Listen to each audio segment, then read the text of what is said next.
ගරුතර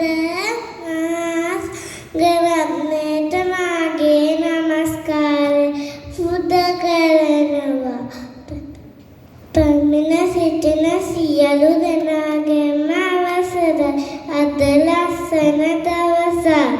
ඒ ලස්සන දවසේ දැන් සූදානම් වෙන්නේ පුංචි අපේ විවිධ ප්‍රසංගය පැවැත්වීමටයි.